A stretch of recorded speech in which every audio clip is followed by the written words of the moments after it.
Did you know the average American spends over $5,000 a year on things that don't help build wealth? That's more than a year of groceries for some families. Many of us are unknowingly sinking money into things that only cost us in the long run, like fancy cars, endless subscriptions, and luxury brands. It's easy to overlook these small purchases, but over time, they add up to thousands of dollars lost.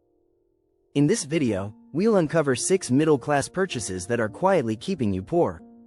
But here's the twist: these are things that feel harmless. By the end, you'll learn how to avoid these wealth-draining habits and shift your focus to investments that will actually grow your money. Ready to find out how to stop wasting your cash and start building real wealth? Let's dive in. Chapter 1. The Luxury Car Trap. Driving your wealth into the ground. Luxury cars are a status symbol, no doubt about it. But they can also be a financial burden. Did you know the average luxury car loses around 20% of its value as soon as you drive it off the lot? According to AAA, owning a luxury vehicle costs about $9,282 annually in expenses like insurance, maintenance, and fuel. That's not including the upfront cost, which can easily run you $50,000 to $100,000 or more. Here's the kicker: luxury cars don't appreciate like real investments. Value investors understand the power of assets that grow over time, like stocks or real estate. A car, on the other hand, loses value every day. It's a depreciating asset that does nothing for your financial future. In fact, if you use the $50,000 to invest in a low-cost index fund, you could expect an annual return of about 7%, turning that $50,000 into roughly $100,000 in 10 years. A car? Well, in 10 years, it's worth a fraction of what you paid. The key strategy here is opportunity cost. When you buy a luxury car, you're giving up the potential to invest that money elsewhere, where it could actually grow. Instead of spending on a car, why not invest in things that will give you a return? Your wealth should be building, not shrinking. Chapter 2. The Never-Ending Subscription Drain. How monthly fees add up. Subscriptions are everywhere today: streaming services, meal kits, fitness apps, even cloud storage. It all feels like a small, harmless expense, but when you add it up, it can be staggering. The average American spends around $237 a month on subscription services, according to Statista. That's over $2,800 a year. But here's the thing: none of those services are adding value to your net worth. You're paying for entertainment or convenience, but your money isn't working for you. In the world of value investing, the goal is to invest in things that appreciate over time or provide passive income. Subscriptions? They just drain your wallet. Think about it. If you redirected just half of that $237 per month into a stock portfolio, you'd be setting yourself up for future wealth.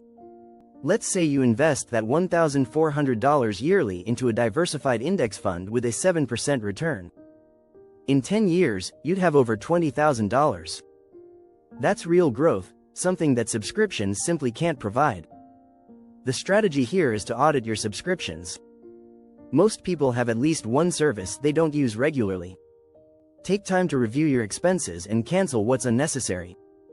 Redirect those funds into assets that pay you back. Chapter 3. The Real Estate Mirage.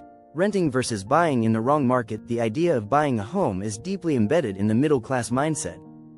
It's seen as the ultimate sign of success. However, buying a home in the wrong market can be a financial disaster. According to the National Association of Realtors, home prices have been rising for years, with the average home price in the U.S. hitting nearly $420,000 in 2024. That's a lot of money tied up in a non-liquid asset. While homeownership is great in the long term, it's not always the best decision right away. The key is timing and location. If you're buying in a market that's overheated, you could be paying far more than the house is worth. In contrast, renting may be a better financial move if property values are expected to drop.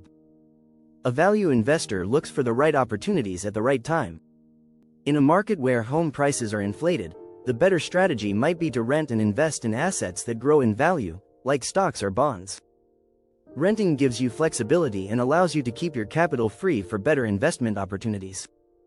However, that doesn't mean you should never buy a home. If you can buy a home in a market where property values are steady or growing, That's a solid investment. But you have to know the market. The strategy here is to be patient and strategic. Buying property should never be an impulse decision.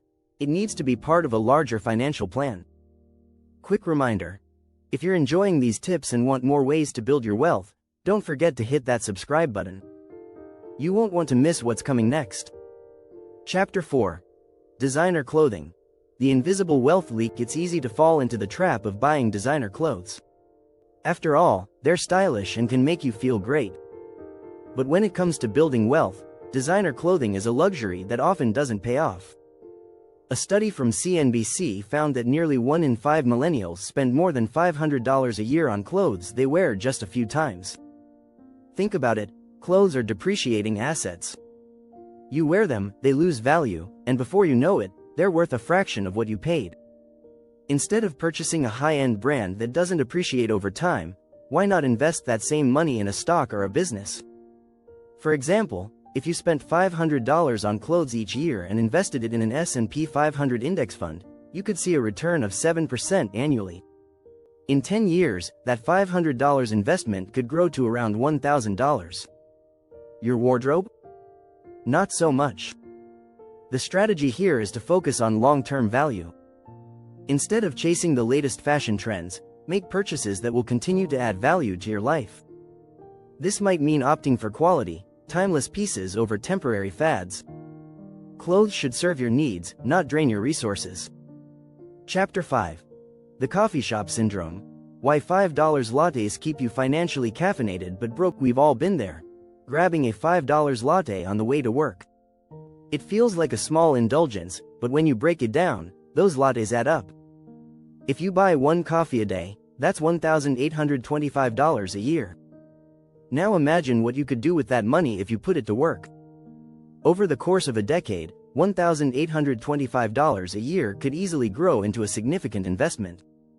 If you invested that money into an index fund with a 7% return, you'd end up with over $30,000 after 10 years. That's the power of compound interest. A cup of coffee? It can't compete with that. But this isn't just about coffee. It's about the mindset behind these small purchases. Value investing is all about making decisions that will build wealth over time. Instead of spending on daily luxuries that don't add any real value, take that money and invest it in something that works for you. The strategy here is to reduce the impact of mindless spending. It's not about cutting out all pleasures, it's about making your money work smarter for you. Chapter 6. Vacations without ROI. Escaping reality but not your finances. Vacations are essential for relaxation and mental well-being, but they can also be a financial trap. The average American spends over $1,100 per person on vacations each year, according to U.S. Travel Association. While travel is an amazing way to recharge, spending big on vacations without a return on investment, ROI, means you could be missing out on opportunities to grow your wealth. Imagine you're spending $5,000 on a lavish vacation. It's a great experience, but it doesn't help you build assets. If you'd taken that $5,000 and invested it in stocks, real estate, or a side business, your money could be working for you. Over time, that $5,000 could appreciate and grow into a financial asset. A vacation? It's only valuable in the moment. The strategy here is to balance enjoyment with smart investing. You don't have to stop traveling, but you do need to be strategic. Consider more affordable travel options that still give you the break you need. Meanwhile, invest the extra funds into something that will appreciate over time. You can enjoy today and invest in tomorrow. Thanks for watching. If you found this helpful, don't forget to like, comment, and subscribe for more tips on how to build wealth and make your money work for you.